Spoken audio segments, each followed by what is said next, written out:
Hello, welcome to Goodnight Flagstaff. I'm Gretchen Stetter, former Flagstaff resident and teacher. I'm so honored to be able to participate in this amazing program through the Flagstaff Library, a place which was such a staple in my life in town. Thank you so much for tuning into our community story time. You can find a new chapter from one of our favorite family-friendly books at 8 p.m. each weeknight on the Literacy Center's YouTube channel and on Crater Radio, a local online radio station. The previous chapter is replayed on Crater Radio each weeknight at about 7:30, just before the new chapter airs. You can also listen to all previous Goodnight Flagstaff recordings on YouTube. We are currently reading from The Fellowship of the Ring by J.R.R. Tolkien. If you'd like to check it out to read with us at home, it is available at the library. Check out one today with your Coconino County library card. Please email us if you'd like to join our team of readers and connect with your community through stories. All ages are welcome. Our email is goodnightflagstaff, all one word, @gmail.com. Last time we read together, Bilbo vanished from his own birthday party by the use of the magic ring he got during his travels with the dwarves.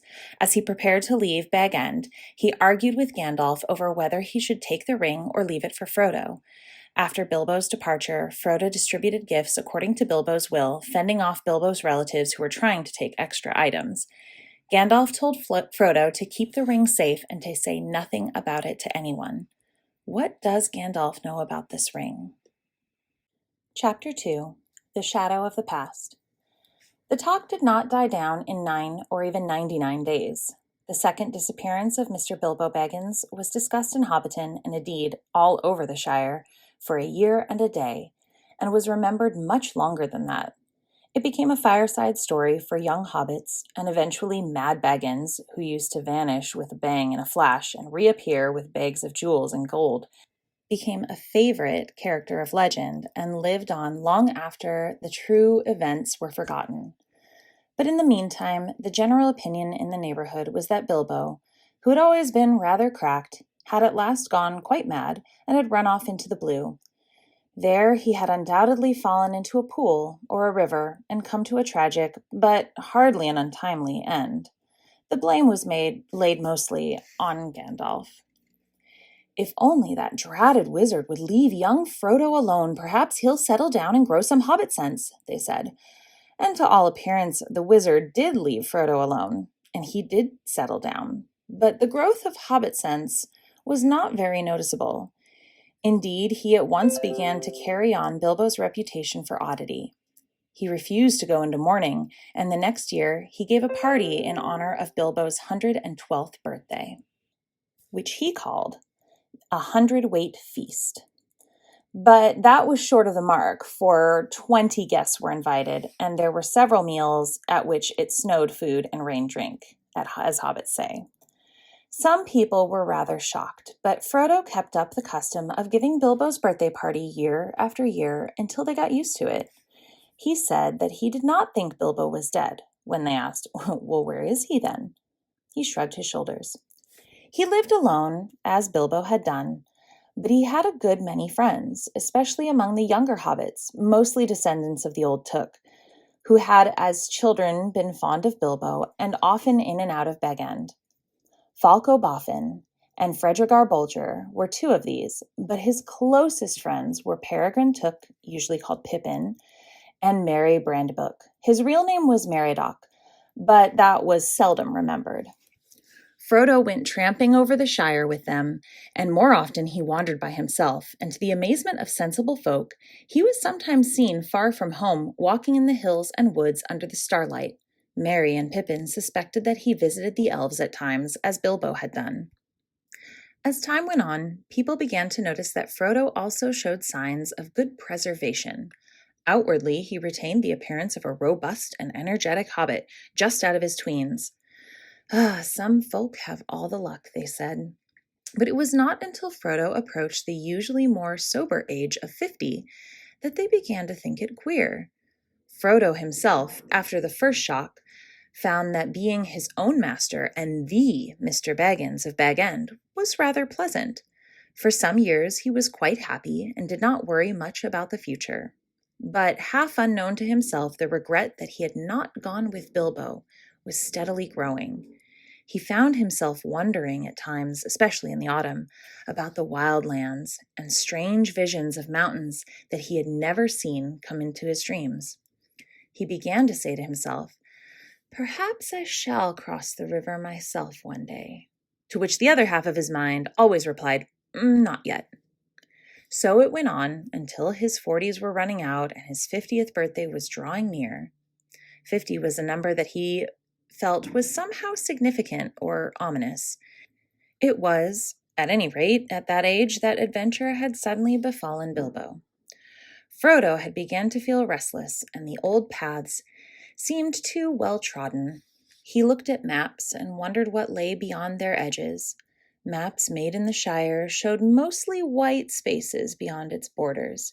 He took to wandering further afield and more often by himself, and Merry and his other friends watched him anxiously.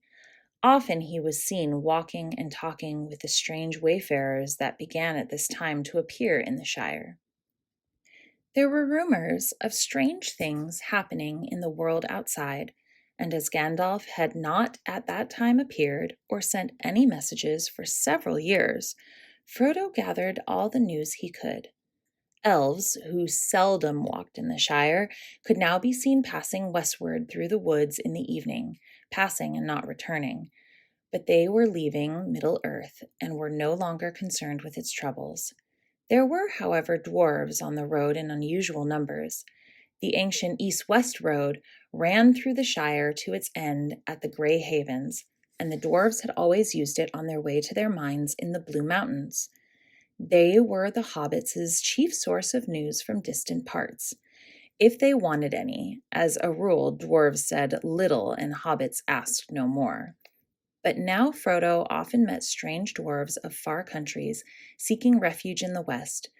They were troubled, and some spoke in whispers of the enemy and of the land of Mordor. That name the hobbits only knew in legends of the dark past, like a shadow in the background of their memories, but it was ominous and disquieting. It seemed that the evil power in Mirkwood had been driven out by the White Council, only to reappear in greater strength in the old strongholds of Mordor. The Dark Tower had been rebuilt, it was said. From there, the power was spreading far and wide, and away far and east. And south there were wars and growing fear. Orcs were multiplying again in the mountains. Trolls were abroad, no longer dull-witted but cunning and armed with dreadful weapons. And there were murmurs, hints of creatures more terrible than all these, but they had no name. Little of all this, of course, reached the ears of ordinary hobbits, but even the deafest and most stay-at-home began to hear queer tales, and those whose business took them to the borders saw strange things. The conversation in the Green Dragon at Bywater one evening in the spring of Frodo's 50th year showed that even in the comfortable heart of the Shire, rumors had been heard, though most hobbits still laughed at them. Sam Gamgee was sitting in one corner near the fire, and opposite him was Ted Sandyman, the miller's son, and there were various other rustic hobbits listening to their talk. "Queer things you do hear these days, to be sure," said Sam. "Ah," said Ted, "you do if you listen. But I can hear fireside tales and children's stories at home if I want to." "Well, no doubt you can," retorted Sam, "and I dare say there's more truth in some of them than you reckon. Who invented the stories anyway? Take dragons now." "Ah, no, thank ye," said Ted, "I won't. I heard tell of them when I was younger, but there's no call to believe them now. There's only one dragon in Bywater, and that's green," he said, getting a general laugh. "All right," said Sam, laughing with the rest. "But what about these tree men, these giants, as you might call them? They do say that one bigger than a tree was seen away up north beyond the Northmoors not long back." "Who's they?" "Well, my cousin Hal, for one. He works for Mr. Boffin at Overhill and goes up the North Farling for the hunting. He saw one." "Says he did. Perhaps. Your Hal's always saying he's seen things, and maybe he sees things that ain't there." But this one was as big as an elm tree and walking 7 yards to a stride if it was an inch. Then I bet it wasn't an inch. What he saw was an elm tree, as like as not. But this one was walking, I tell you, and there ain't no elm tree on the North Moors. Then Hal can't have seen one, said Ted. There was some laughing and clapping. The audience seemed to think that Ted had scored a point. All the same, said Sam, you can't deny that others besides our half-fast have seen queer folk crossing the Shire. Crossing it, mind you. There are more that are turned back at the borders. The bounders have never been so busy before. And I've heard that elves are moving west. They do say they are going to the harbors, out away beyond White Towers. Sam waved his arm vaguely. Neither he nor any of them knew how far it was to the sea, past the old towers beyond the western borders of the Shire, but it was an old tradition that away over there stood the Grey Havens, from which at times elven ships set sail, never to return. They are sailing, sailing, sailing over the sea. They are going to the west and leaving us, said Sam, half chanting the words, shaking his head sadly and solemnly. But Ted laughed. Well, that isn't anything new. If you believe the old tales, and I don't see what matters to me or you, let them sail. But I warrant you haven't seen them doing it, nor anyone else in the Shire. Well, I don't know, said Sam thoughtfully. He believed he had once seen an elf in the woods, and still hoped to see more one day. Of all the legends that he had heard in his early years, such fragments of tales and half-remembered stories about the elves as hobbits knew had always moved him most deeply. There are some, even in these parts, as know the fair folk and get news of them, he said. There's Mr. Baggins now that I work for, and he told me they were sailing, and he knows a bit more about elves. And then old Mr. Bilbo knew more. There's many's the talk I had with him when I was a little lad.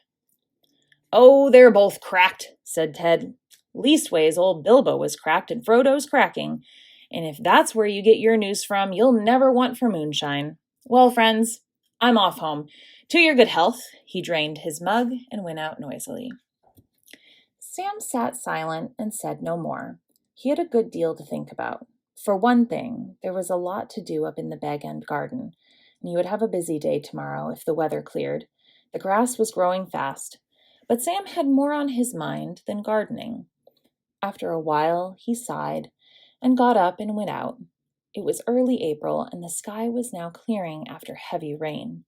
The sun was down, and a cool, pale evening was quietly fading into night. He walked home under the early stars, through Hobbiton and up the hill, whistling softly and thoughtfully. It was at this time that Gandalf reappeared after his long absence. For 3 years after the party he had been away. Then he paid Frodo a brief visit, and after taking a good look at him, he went off again. During the next year or two, he had turned up fairly often, coming unexpectedly after dusk and going off without warning before sunrise. He would not discuss his own business and journeys, and seemed chiefly interested in small news about Frodo's health and doings.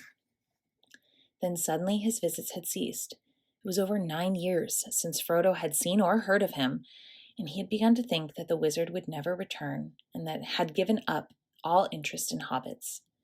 But that evening, as Sam was walking home and twilight was fading, there came the once familiar tap on the study window. Frodo welcomed his old friend with surprise and great delight. They looked hard at one another. "All well, eh?" said Gandalf. "You look same as ever, Frodo." "As do you," Frodo replied, but secretly he thought that Gandalf looked older and more careworn. He pressed him for news of himself and of the wide world, and soon they were deep in talk, and they stayed up far into the night. The next morning, after a late breakfast, the wizard was sitting with Frodo by the open window of the study.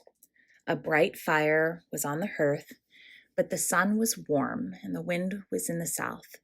Everything looked fresh, and the new green of the spring was shimmering in the fields and on the tips of the trees' fingers. Gandalf was thinking of a spring, early 80 years before, when Bilbo had run out of Bag End without a handkerchief. His hair was perhaps whiter than it had been then, and his beard and eyebrows were perhaps longer, and his face more lined with care and wisdom, but his eyes were as bright as ever, and he smoked and blew smoke rings with the same vigor and delight. He was smoking now in silence, for Frodo was sitting still, deep in thought. Even in the light of the morning, he felt the dark shadow of the tidings that Gandalf had brought. At last he broke the silence. "Last night, you began to tell me strange things about my ring, Gandalf," he said, "and then you stopped, because you said that such matters were best left until daylight. Don't you think you had better finish now? You say the ring is dangerous, far more dangerous than I guess. In what way?" "In many ways," answered the wizard. "It is far more powerful than I ever dared to think at first, so powerful that, in the end, it would utterly overcome anyone of mortal race who possessed it. It would possess him. In Aragon, long ago, many elven rings were made, magic rings, as you would call them, and they were, of course, of various kinds, some more potent and some less. The lesser rings were only essays in the craft before it was full grown, and to the elven smiths they were but trifles, yet still, to my mind, dangerous for mortals. But the great rings, the rings of power, they were perilous. A mortal, Frodo, who keeps one of the great rings does not die, but he does not grow or obtain more life, and merely continues until at the last every minute is a weariness, and if he often uses the ring to make himself invisible, he fades. He becomes in the end invisible permanently and walks in the twilight under the eye of the dark power that rules the rings. Yes, sooner or later if he is strong or well-meaning to begin with, but neither strength nor good purpose will last. Sooner or later, the dark power will devour him." "How terrifying," said Frodo. There was another long silence. The sound of Sam Gamgee cutting the lawn came in from the garden. "How long have you known this?" asked Frodo at length. "And how much did Bilbo know?" "Bilbo knew no more than he told you, I'm sure," said Gandalf. "He would certainly never have passed on to you anything that he thought would be a danger, even though I promised to look after you. He thought the ring was very beautiful and very useful at need, and if anything was wrong or queer, it was himself. He said that it was growing on his mind and that he was always worrying about it, but he did not suspect that the ring itself was to blame. Though he had found out that the thing needed looking after, it did not seem always of the same size or weight. It shrank or expanded in an odd way and might suddenly slip off a finger where it had been tight." "Oh, yes, he warned me of that in his last letter," said Frodo. "So I've always kept it on its chain." "Very wise," said Gandalf. "But as for his long life, Bilbo never connected it with the ring at all. He took all the credit for that to himself, and he was very proud of it, though he was getting restless and uneasy. Thin and stretched, he said, a sign that the ring was getting control." "How long have you known all this?" asked Frodo again. "Known?" said Gandalf. "I have known much that only the wise know, Frodo. But if you mean known about this ring, well, I still do not know, one might say. There is a last test to make, but I no longer doubt my guess."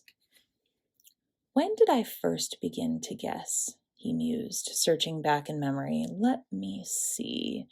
It was in the year that the White Council drove the dark power from Mirkwood, just before the Battle of 5 Armies, that Bilbo found his ring. A shadow fell on my heart then, though I did not know yet what I feared. I wondered how often Gollum came by a great ring. As plainly as it was, that at least was clear from the first. Then I heard Bilbo's strange story of how he had won it, and I could not believe it. When I at last got the truth out of him, I saw at once that he had been trying to put his claim to the ring beyond doubt, much like Gollum with his birthday present. The lies were too much alike for my comfort. Clearly, the ring had an unwholesome power that set to work on its keeper at once. That was the first real warning I had that all was not well. I told Bilbo often that such rings were better left unused, but he resented it and soon got angry. There was little else that I could do. I could not take it from him without doing greater harm, and I had no right to do so anyway. I could only watch and wait. I might perhaps have consulted Saruman the White, but something always held me back. "Oh, who is he?" asked Frodo. "I've never heard of him before." Maybe not," answered Gandalf. "Hobbits are, or were, no concern of his. Yet he is great among the wise. He is the chief of my order and the head of the council. His knowledge is deep, but his pride has grown with it, and he takes ill any meddling. The lore of the elven rings, great and small, is his province. He has long studied it, seeking the lost secrets of their making, but when the rings were debated in the council, all that he would reveal to us of his ring lore told against my fears. So my doubts slept, but uneasily. I still watched, and I waited. And all seemed well with Bilbo, and the years passed. Yes, they passed, and they seemed not to touch him. He showed no signs of age. The shadow fell on me again, but I said to myself, after all, he comes of a long-lived family on his mother's side. There is time yet. Just wait. And I waited until that night when he left his house. He said and did things that filled me with a fear that no words of Saruman could allay. I knew at last that something dark and deadly was at work, and I have spent most of the years since then in finding the truth of it. Well, there wasn't any permanent harm done, was there? Asked Frodo anciently. He would get all right in time. Wouldn't he be able to rest in peace, I mean? Oh, he felt better at once, said Gandalf. But there is only one power in this world that knows all about the rings and their effects. And as far as I know, there is no power in the world that knows all about hobbits. Among the wise, I am the only one that goes in for hobbit lore, an obscure branch of knowledge, but full of surprises. Soft as butter they can be, and yet sometimes tough as old tree roots. I think it likely that some would resist the rings far longer than most of the wise would believe. I don't think you need to worry about Bilbo. Of course, he possessed the ring for many years and used it, so it might take a long while for the influence to wear off before it was safe for him to see it again, for instance. Otherwise, he might live on for years quite happily, just stop as he was when he parted with it. For he gave it up in the end of his own accord. An important point. No, I was not troubled about dear Bilbo any more. Once he had let the thing go, it is for you that I feel responsible. Ever since Bilbo left, I have been deeply concerned about you and all these charming, absurd, helpless hobbits. It would be a grievous blow to the world if the dark power overcame the Shire, if all your kind, jolly, stupid Bolgers, Hornblowers, Boffins, Bracegirdles, and the rest, not to mention the ridiculous Bagginses, became enslaved.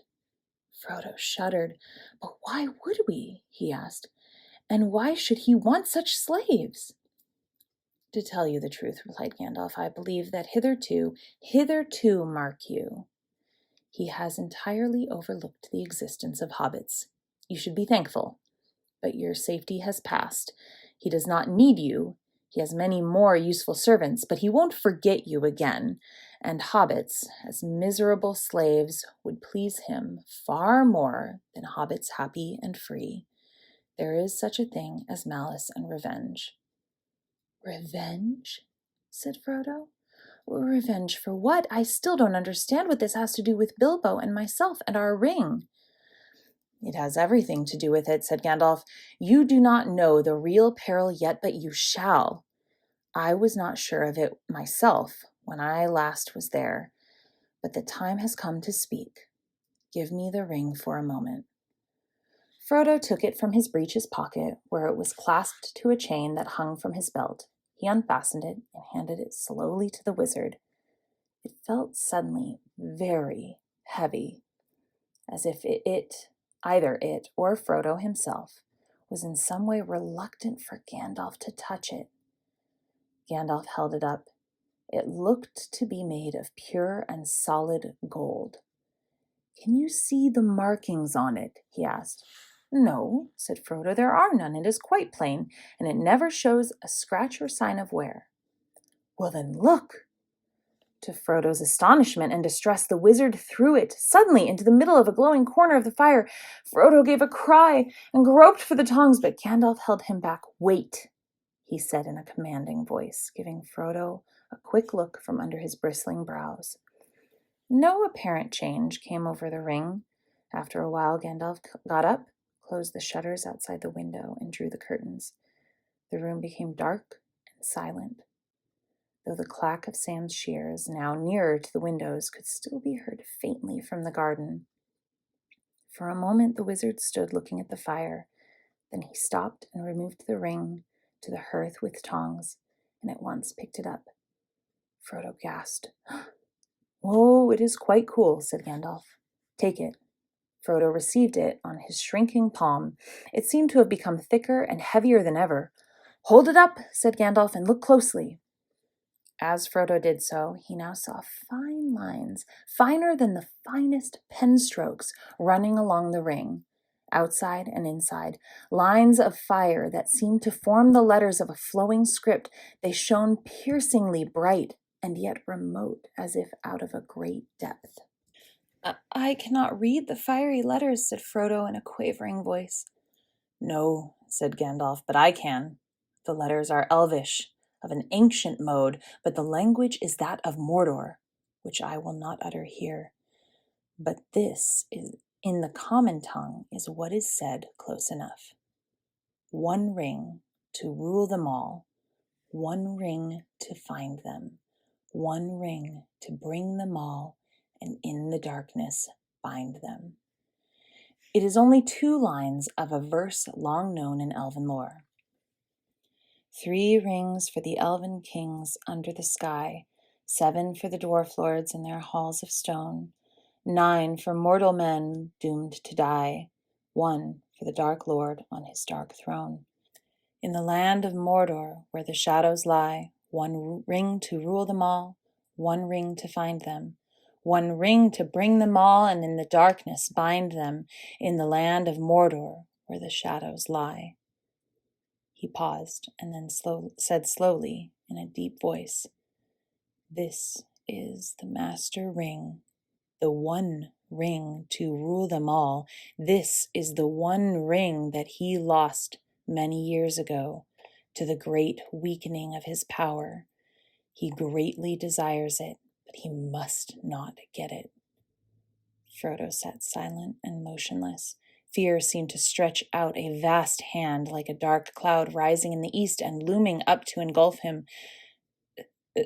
"This ring," he stammered. How on earth did it come to me?" "Ah," said Gandalf, "that is a very long story. The beginnings lie back in the black years, which only the lore masters now remember. If I were to tell you all that tale, we should be sitting here when spring had passed into winter. But last night I told you of Sauron the Great, the Dark Lord. The rumors that you have heard are true. He has indeed arisen again and left his hold in Mirkwood and returned to his ancient fastness in the dark tower of Mordor. That name even you hobbits have heard of, like a shadow on the borders of old stories. Always after a defeat and a respite, the shadow takes another shape and grows again. I wish it need not have happened in my time," said Frodo. So do I," said Gandalf. "And so do all who live to see such times, but that is not for them to decide. All we have to decide is what to do with the time that is given us. And already, Frodo, our time is beginning to look black.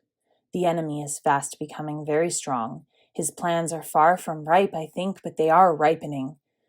We shall be hard put to it. We should be very hard put to it, even if it were not for this dreadful chance. The enemy still lacks one thing to give him strength and knowledge to beat down all resistance, break down the last defenses, and cover all the lands in a second darkness. He lacks the one ring.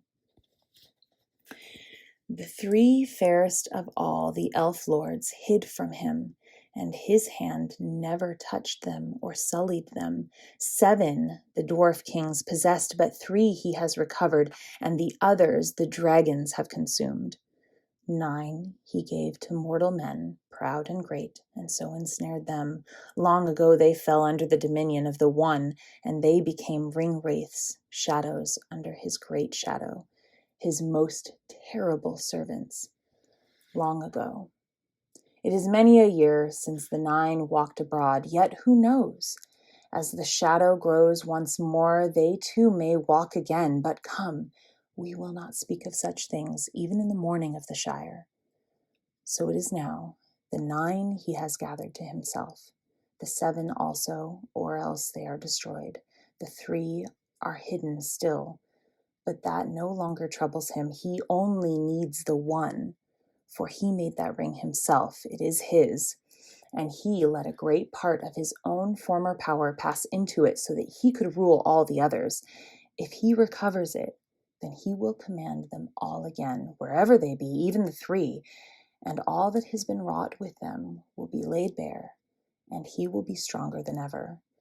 And this is the dreadful chance, Frodo. He believed that the 1 had perished, that the elves had destroyed it as they should have done, but he knows now that it has not perished, that it has been found, so he is seeking it, and all his thought is bent on it. It is his great hope and our great fear. Why wasn't it destroyed? Cried Frodo, and how did the enemy ever come to lose it if he is so strong and it was so precious to him? He clutched the ring in his hand, as if he already saw dark fingers stretching out to seize it. It was taken from him, said Gandalf. The strength of the elves to resist him was greater long ago, and not all men were estranged from them. The men of Westerness came to their aid. That is a chapter of ancient history which might be too good to recall. For there was great sorrow then too, and gathering dark, but great valor and great deeds that were not wholly vain. One day, perhaps, I will tell you the tale, or you shall hear it told in full by one who knows it best. But for the moment, since most of all, you need to know how this thing came to you, and that will be the tale enough. This is all I will say.